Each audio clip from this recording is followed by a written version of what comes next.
Hi, everybody. It's Susan again, and I'm here to talk about the full moon coming up in Taurus. And I'm doing this video on the 6th of November. So by now, everybody is apprised of the results of the US elections, which are pretty confident, I think, since many of the world's leaders have already congratulated Donald Trump. So it looks like that is going to be the result. Some of you will be delighted, some of you absolutely not. And I wanted to just address that at this time of the Taurian full moon. I really associate Taurus with our values above all. So the things that we have, the stuff that we own, our belongings, and the way that we treat all of that, including the way we treat our planet and the way we treat other people, is based on our values. And that's very Taurian. It's a foundation of Taurus. So if you have a value for objects and money and beauty and harmony, you're going to focus a lot of your attention on that and energy to try and accumulate those things. And if you value harmony in terms of contacts with other people and sustenance and taking care of our world and our planet, you're going to value behaving and living in a way that's going to support that. So, because Venus is the ruler of Taurus, she's very much connected to all of those facets of abundance and what we value and how we approach all of that.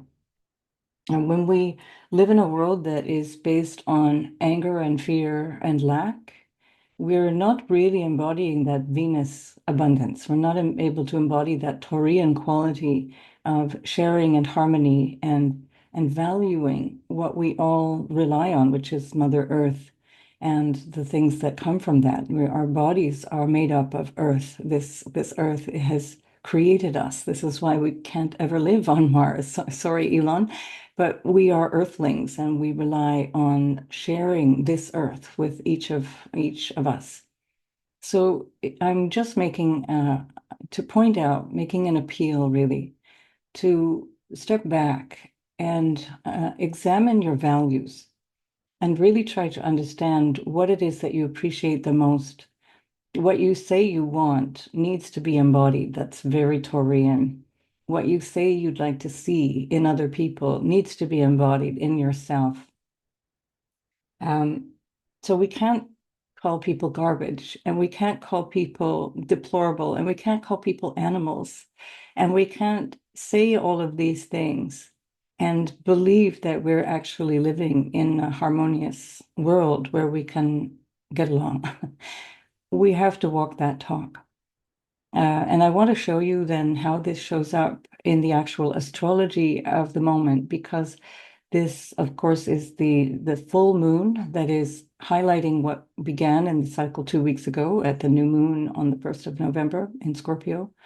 And it's also going to show up in the new moon in Taurus at the end of April, where Pluto is going to be opposed by Mars for the third and final time, at least in this phase, in this 2-year phase. So let me have a look with you at the chart so I can describe better what I'm talking about. I don't always do this, but I'm keeping the ascendant and midheaven for this chart as if it were a natal reading, because I find it extremely significant. So sometimes I don't do it because it just gets in the way of simplifying the message, but I think this adds to the message. So this Taurus full moon is the 15th of November at 21:28 meaning 9:30 p.m. in Universal Time. So you'll have to add or subtract depending on your location. At the time of this full moon, we've got a Leo rising.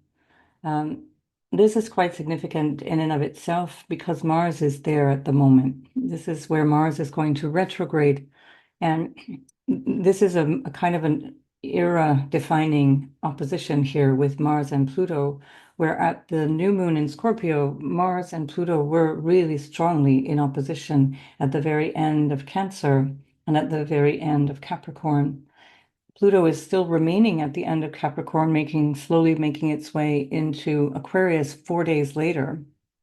So this is part of the energy also of this full moon phase, or the waning phase of the moon, where there's going to be this really big background energy shift that we will start to operate from.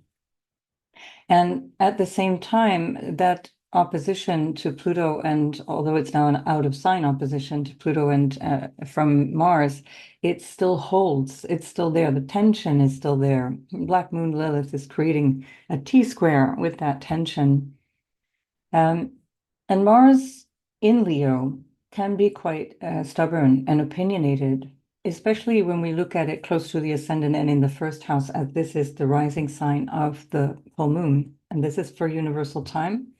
You can play around with your time, your local time, but normally you should anyway get a Leo rising. And so you will find that people will be very stubbornly angry or opinionated. There's a very strong likelihood with the sun in the fourth house and in Scorpio, where it's in the darkest regions. You know, the sun is in the fourth house. That's at sort of the midnight hour. You know, it's the darkest hour. So we're getting close with 9:30 p.m. Universal Time. Probably by the time the ascendant moves to later Leo, the sun would be really at the very base of this chart. Just to say that the sun operates from a place of darkness, not meaning evil, but in some cases, but it operates from a place of weakness, let's say, in a chart like this, and it's ruling this chart. So we're not really functioning at our best. What is functioning very well in terms of the qualities of the planets, the dignities of the planets, is that the moon is also angular. So if this Mars, moon, and sun angularity here, very important. The moon is exalted in Taurus.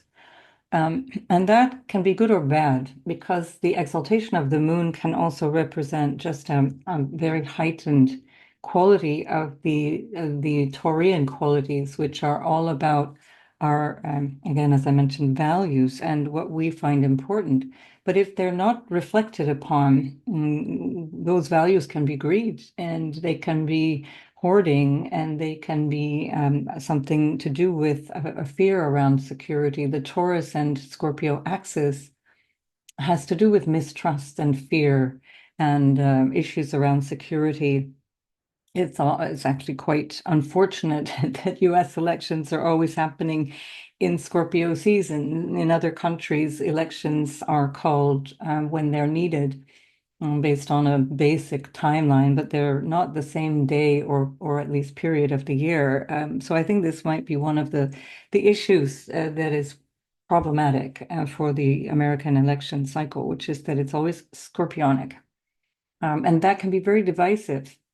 We've seen lately how profoundly divisive it is. That has been the history of the United States in my lifetime, for sure, nearly 6 decades. And it's increasingly so.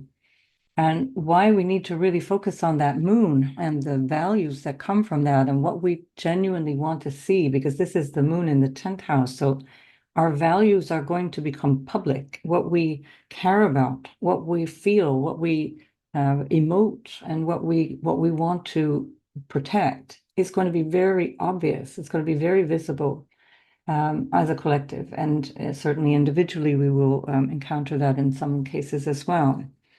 Now, one of the things that's really strong at this full moon is that Uranus is right alongside this moon within just over a degree. It's retrograding back into the moon as the moon approaches Uranus. So effectively within moments after this full moon, Uranus and the moon are together. And that is very unpredictable. And it goes along with this unpredictable potential reactionary energy of the Mars opposite Pluto and the Mars in a square to Black Moon Lilith, which is what it's ruling as well. Mars is ruling the Sun and Black Moon Lilith, while the Sun itself is ruling Mars and the ascendant here.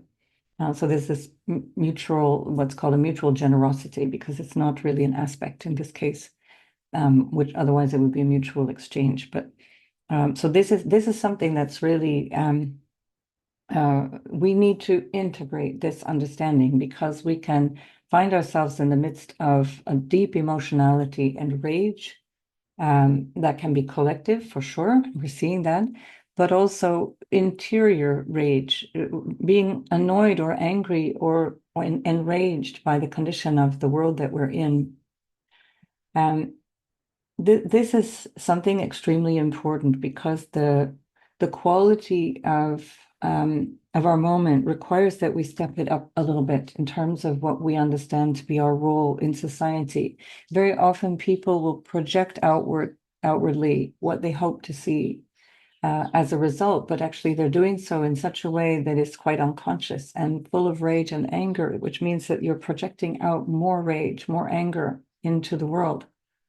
Not intending to, but it's because we haven't looked consciously at what we're actually experiencing internally, which is what this sun in Scorpio can allow us to do. It can also, being a fixed signs on the angles in general, but especially the sun there in Scorpio in the fourth house, can be ruling the first, can be real challenges with leadership. So this is, if I were to read this as a natal chart, I would say there's some serious issues with a father figure, with one's identity, and rage would be part of that story. And so we want to understand where we are expecting too much, let's say, of the world outside of us to fix how we feel on the inside. And with the sun in the fourth house in Scorpio, we can really hold on to emotions and not examine them. And especially with Mercury in Sagittarius, being very sure we already know, being sure we know what's going on here. Mars in Leo can be the same. I jumping to conclusions. I already know. I know this is true. It's in a trine to the North Node that it rules, leading us to behave outwardly in this idealistic way. The ninth house, North Node, uh, acting based on what we think is true and what we already know. And the truth is that we don't know kind of 99% of anything, really.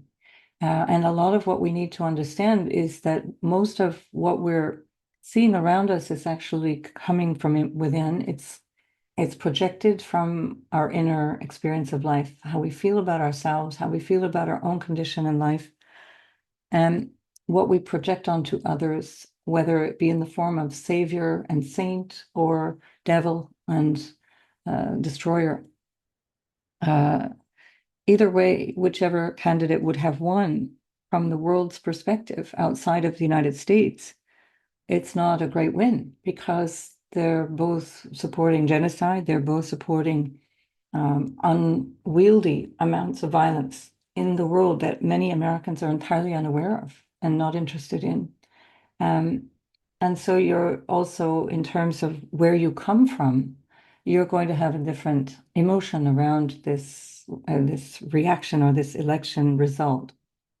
That may not be so clear to people who are not where you come from. And we want to really build up this tolerance. And interestingly, right at the time of the full moon, we have the ruler of the full moon squaring the nodes. So we have a trine from Mars feeding into that ideologue or idealism, ideology, dogma, we could say, where the midheaven is with Chiron, and I'll get to that in a minute. But this North Node is also squared by Venus. And Venus is in an applying square, very, very tight. It's just a little bit less than a degree. And so we're looking at, again, our sense of values. Venus in Capricorn is very proper. She's doing the right thing. She's trying at the very least. In the sixth house, she feels under duress. She feels under obligation, especially ruled by Saturn. Saturn is in the eighth house. So there's a feeling of not being supported and a feeling of not really being perhaps understood or connected to what other people might be experiencing or what other people might be wanting from life. And so these are factors that we want to keep in mind. Other people are dealing with what they believe. And at the very least, if we can step back and question our beliefs, this is also Jupiter in a retrograde in Gemini, and in a sextile to the midheaven. One of the pleasant, let's call it pleasant aspects, that's supportive and helpful. It's where we see the opposition. This is a mutual exchange now. There's a tight opposition here with Mercury, which rules Jupiter, and Jupiter, which rules Mercury. There's a vision here that Jupiter is trying to find out in the future, in the world at large, out in an imagined future. Whereas the impulse for one's self-expression, let's say, or one's wishes, what would make one feel comfortable and happy, is where Mercury is. And that is literally the word. It's impulsive. Mercury is impulsive in Sagittarius, and there can be this quality of know-it-all. I already know, like I said, I already know. And that also creates a trine with the midheaven. So we really have to be careful that as we understand the trine is also to Chiron, and this sextile is also to Chiron, that we understand what we genuinely believe, what do we have faith in, what do we believe about ourselves? Do we think that we're weak and unsupported? Do we think that we're irrelevant and that makes us angry? Do we think that we somehow need somebody outside of us to save us and to make us happy? That's the questions that are being asked here in this chart, and especially as Venus is part of the solution to this issue here I used to practice evolutionary astrology. I did many years of study with Stephen Forrest and teachers who worked with Jeffrey Wolf Green, and I did a lot of that kind of work in the early years. And what was called a skipped step by Jeffrey Wolf Green is anything that squares the nose. It's something that we haven't yet integrated or understood. And I could say it's a pretty fair guess to say that we haven't really integrated how to behave in relationship in our world. This includes the rulership not only of the South Node, but of course the lunation, which means that this is even more significant, that it's being squared. It's squaring the nodes at this point. And so we really are being called to find what is it that we value, what do we believe, what do we feel our own worth is, what is my value as opposed to the values that I hold? Are they in sync? Am I being hypocritical? Speaking of hypocrisy, we see then Eris, which is at very, very top of the chart. Aries is semi-sextile this moon and coming into a semi-sextile with Uranus. And I do apply those. I find them very interesting. That means that she's in conjunct the sun at this time, since it's an opposition between the moon and the sun. So there's a testiness here. There's a feeling of being mistreated or humiliated or taken advantage of, being not understood, and maybe even being let down by God. This Eris in the ninth house, in Aries with Chiron on the midheaven in Aries, North Node in Aries. Do I have to do this on my own? Is there nobody there? Is there nobody to help me? Is there no God? No, replace God with whatever you need to say. But what we have to understand is that we're in a time where more than ever we have to wake up to what is true, meaning that there never ever was going to be a savior. That's just never been on the agenda. That the Christ that you might want to save you is within. It's Christ consciousness or Buddha consciousness. It's your consciousness, the awareness of what is true, meaning that we are not individuals. We are a collective, and we are, as my teacher Thich Nhat Hanh would have said, and my yoga teachers, my Vedanta teachers would have said that, or would say, there's some still alive, that we are all one field. We are all one being, that is consciousness, and the individuated forms are the appearance of separation. That's Maya, the appearance of separation. But we really owe it to ourselves at this point to get clear that we can't hate another person without hating ourselves. We can't be violent towards another people or another individual, even verbally, perhaps especially verbally, without harming ourselves. This moment is crucial. Mercury has just completed a square with Saturn. Later on the 24th and 25th of December, Jupiter and Saturn will be squaring again at 14 degrees.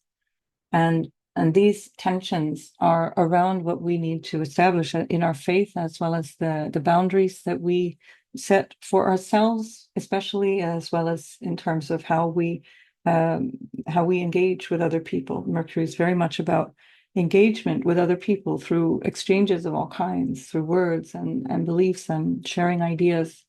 And we have to get back to a place where we can respect each other, be polite. That Venus in Capricorn, she says, oh, that's interesting. You don't share the same ideas that I do, and I can still welcome you into my home and offer you tea.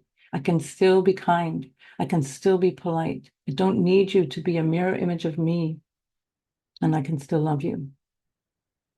Neptune is up there in an interesting sort of a weak retrograding sextile here with Uranus. So that story is a big part of 2025.